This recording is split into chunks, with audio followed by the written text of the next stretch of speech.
I dedicate the reading of this book to my children. The Lion, the Witch, and the Wardrobe by C.S. Lewis.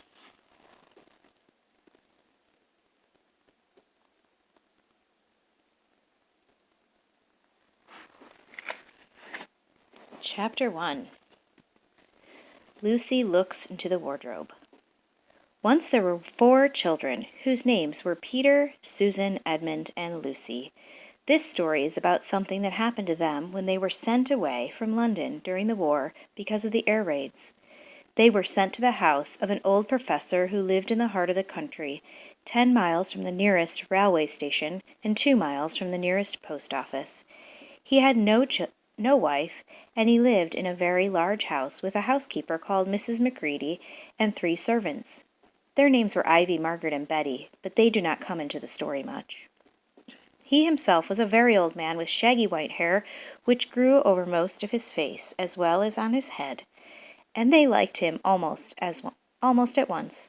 But on the first evening, when he came out to meet them at the front door, he was so odd-looking that Lucy, who was the youngest, was a little afraid of him, and Edmund, who was the next youngest, wanted to laugh and had to keep pretending he was blowing his nose to hide it.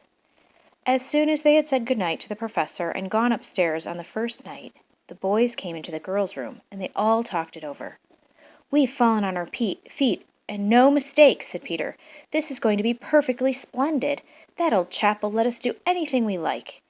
"I think he's an old dear," said Susan. "Oh, come off it," said Edmund, who was tired of pretending was tired and pretending not to be tired, which always made him bad-tempered. "Don't go on talking like that." "Like what?" said Susan. "And anyway, it's time you were in bed." "Try to talk like Mother," said Edmund. "And who are you to say when I'm going to bed? Go to bed yourself." "Hadn't we all better go to bed?" said Lucy. "There's sure to be a row if we're heard talking here." "No, there won't," said Peter. "I tell you this is the sort of house where no one's going to mind what we do. Anyway, they won't hear us. It's about 10 minutes' walk from here down to the dining room, and any amount of stairs and passages in between." "What's that noise?" said Lucy suddenly. It was a far larger house than she had ever been in before, and the thought of all those long passages and rows of doors leading into empty rooms was beginning to make her feel a little creepy. "It's only a bird, silly," said Edmund. "It's an owl," said Peter. "This is going to be a wonderful place for birds. I shall go to bed now. I say let's go and explore tomorrow. You might find anything in a place like this. Do you see those mountains as we came along? And the woods? There might be eagles. There might be stags. There might be stags. There'll be hawks." "Badgers," said Lucy. "Foxes," said Edmund. "Rabbits," said Susan. But then when next morning came, there was steady rain falling, so thick that when you looked out the window you couldn't see the mountains, nor the woods, nor even the stream in the garden. "Of course it would be raining," said Edmund. They had just finished their breakfast with the professor and were upstairs in the room he had set apart for them, a long, low room with 2 windows looking out in one direction and 2 in another. "Do stop grumbling, Ed," said Susan. 10 to 1, it'll clear up in an hour or so, and in the meantime we're pretty well off. There's a wireless and lots of books." I have no idea what a wireless is. They don't mean a wireless internet. "Not for me," said Peter. "I'm going to explore in the house." Everyone agreed to this, and that was how the adventures began. It was the sort of house that you never seemed to come to the end of, and it was full of unexpected places. The first few doors they tried led only into spare rooms, as every one had expected they would. But soon they came to a very long room full of pictures, and there they found a suit of armor, and after that was a room all hung with green, with a harp in one corner, and then came 3 steps down and 5 steps up, and then a kind of little upstairs hall and a door that led out onto a balcony, and then a whole series of rooms that led into each other and were lined with books, most of them very old books, and some bigger than a Bible in a church. and shortly after that they looked into a room that was quite empty, except for one big wardrobe, the sort that had a looking-glass in the door. There was nothing else in the room at all except a dead blue bottle on the windowsill. "Nothing there," said Peter, and they all trooped out again, all except Lucy. She stayed behind because she thought it would be worthwhile trying the door of the wardrobe, even though she felt almost sure that it had been locked. It would be locked. To her surprise, it opened quite easily, and 2 mothballs dropped out.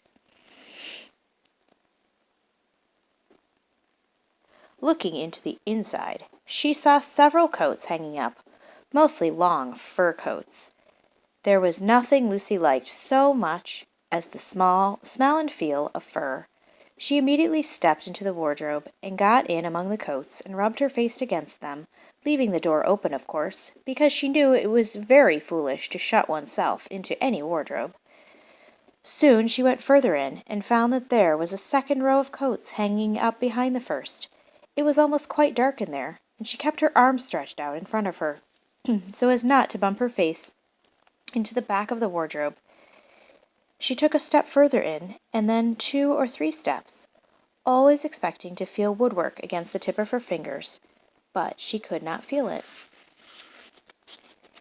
"This must be a simply enormous wardrobe," thought Lucy, going further in and pushing the soft folds of the coats aside to make room for her. Then she noticed that there was something crunching under her feet. "I wonder, is that more mothballs?" she thought, stooping down to feel it with her hand. But instead of feeling the hard, smooth wood of the floor of the wardrobe, she felt something soft and powdery and extremely cold.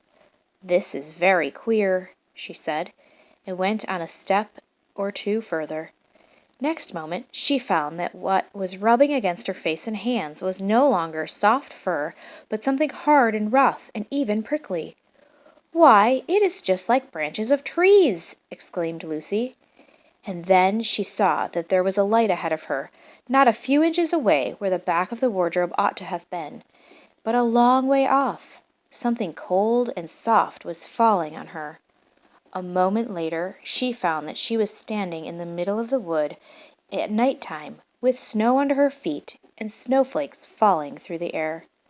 Lucy felt a little frightened, but she felt very inquisitive and excited as well. She looked back over her shoulder, and there, between the dark tree trunks, she could still see the open doorway of the wardrobe, and even catch a glimpse of the empty room from which she had set out. She had, of course, left the door open, for she knew that it was a very silly thing to shut oneself into a wardrobe. It seemed to be still daylight there. "I can always get back if something goes wrong," thought Lucy. She began to walk forward, crunch, crunch, over the snow and through the wood toward the other light. In about 10 minutes she reached it and found it was a lamp-post.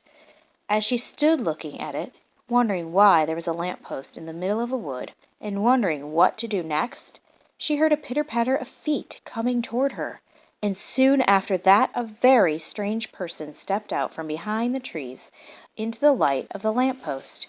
He was only a little taller than Lucy herself, and he carried over his head an umbrella, white with snow. From the waist upward he was like a man, but his legs were shaped like a goat's. The hair on them was glossy black, and instead of feet he had goat's hooves. He also had a tail, but Lucy didn't notice this at first, because it was neatly caught over the arm, up over the arm that held the umbrella, so as to keep it from trailing in the snow.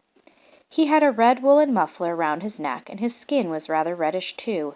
He had a strange but pleasant little face, with a short pointed beard and curly hair, and out of the hair there stuck 2 horns, one on each side of his forehead. One of his hands, as I have said, held the umbrella. In the other arm he carried several brown paper parcels. What with the parcels and the snow, it looked just as if he had been doing his Christmas shopping. He was a fawn, and when he saw Lucy, he gave such a start of surprise that he dropped all his parcels. "Good gracious me!" exclaimed the fawn. That is the end of chapter 1.